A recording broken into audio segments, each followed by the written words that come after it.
Okay, if you chose card 1, you chose the Three of Pentacles.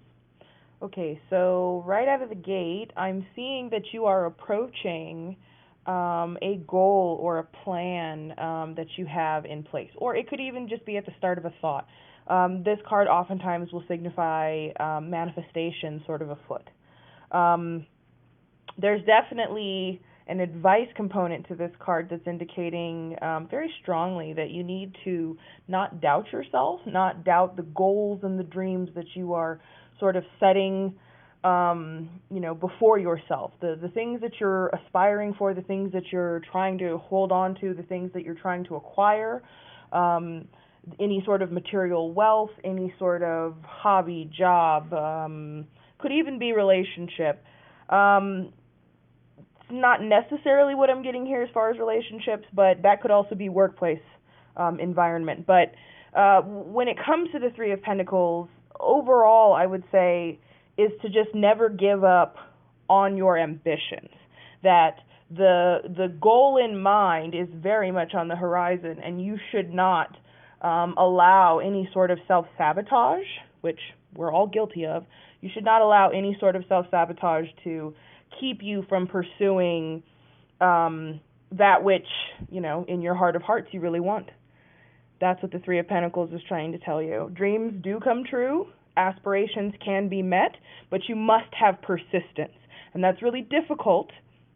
There's a certain aspect of self-discipline when it comes to persistence. You have to keep at it. You cannot stop. Also, a lot of times with the Three of Pentacles, there's this need to either work or collaborate with others to attain this goal.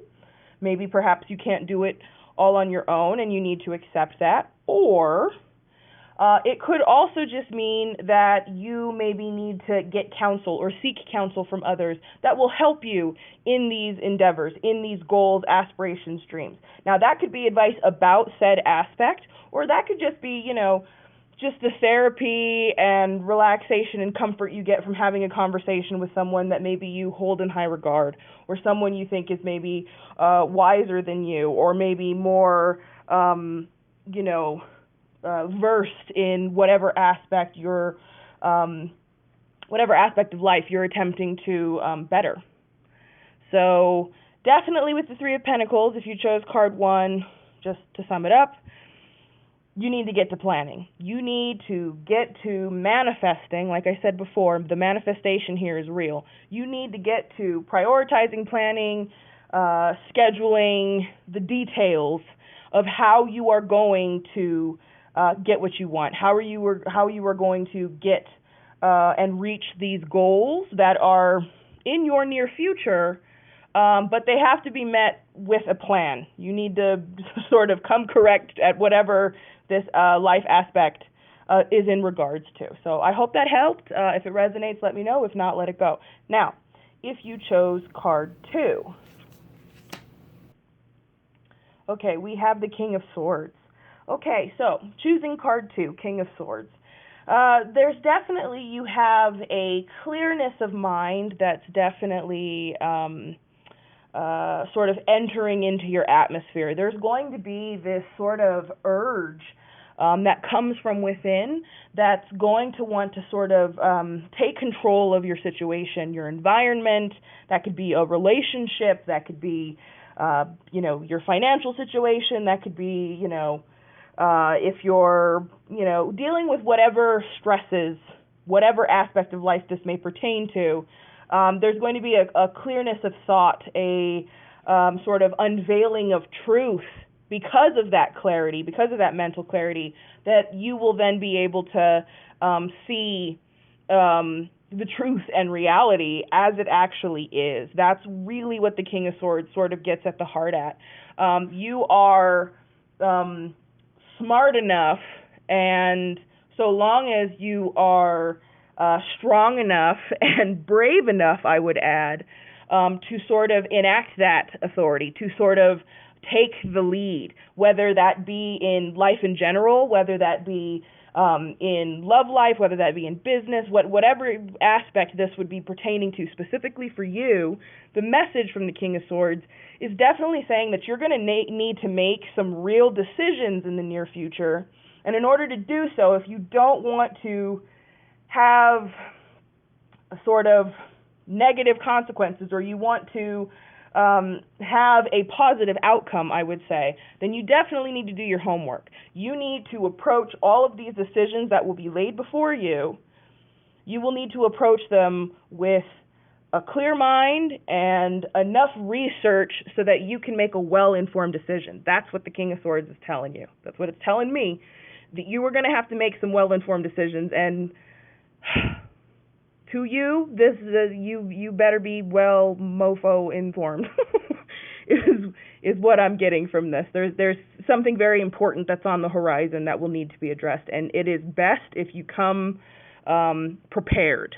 So that is what I would say for the King of Swords. You are definitely in a good position in the near future to be able to take the lead. The one piece of advice, the one warning that I would attach to the King of Swords is, because it is sort of intellectually focused, because it is mind focused, a little less heart focused, it's more logic.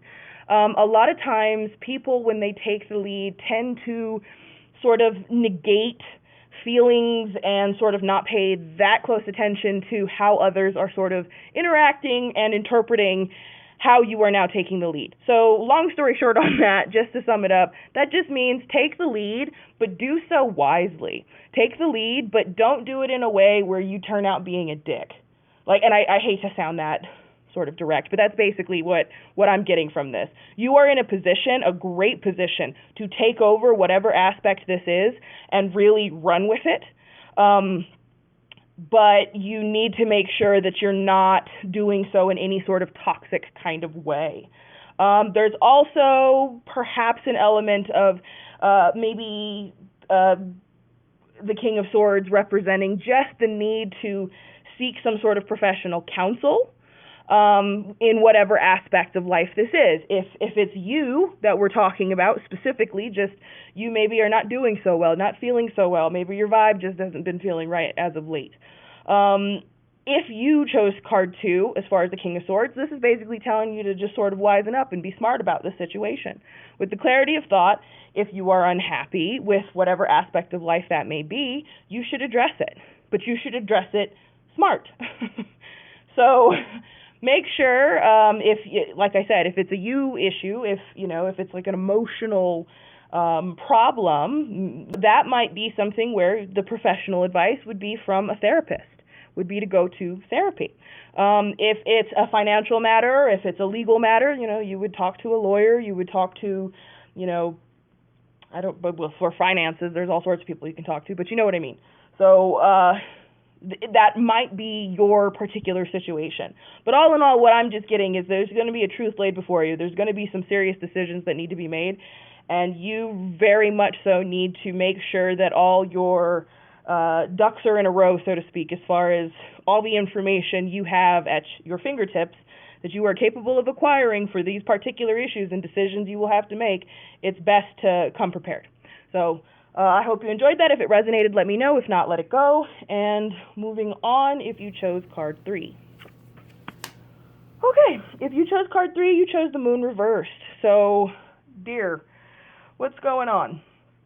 Because what I'm seeing in the near future is going to be a real test of self-doubt that's sort of looming. I see it sort of looming and sitting in your vicinity, in your environment for a hot minute. That's a little unfortunate because moon reversed, a lot of times, it goes to the heart of self-deception. So this is going to be a situation where there's this time point that you might come across where if you have been going through, say, I don't know, shadow work, if you've been going through any sort of, emotional inventory, if you have been focusing on the past, if you've been trying to heal in particular from past issues, grievances, circumstances, traumas, any of these things, if you are going through this sort of transformative time, there's going to be these deeper emotional issues that obviously will seep out, some that you're not even prepared to even handle. Now, with the moon reverse, the general message for you is that there's possibly an unhappiness in your current state. Now, that doesn't mean necessarily your life in general or all of it.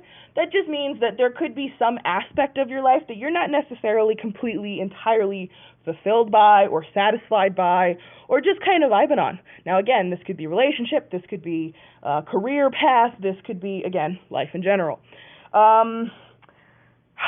What I kind of feel, though, no matter what aspect of life, is there is a strong amount of emotional sabotage, and by that, it really comes down to trauma, which it's not your fault.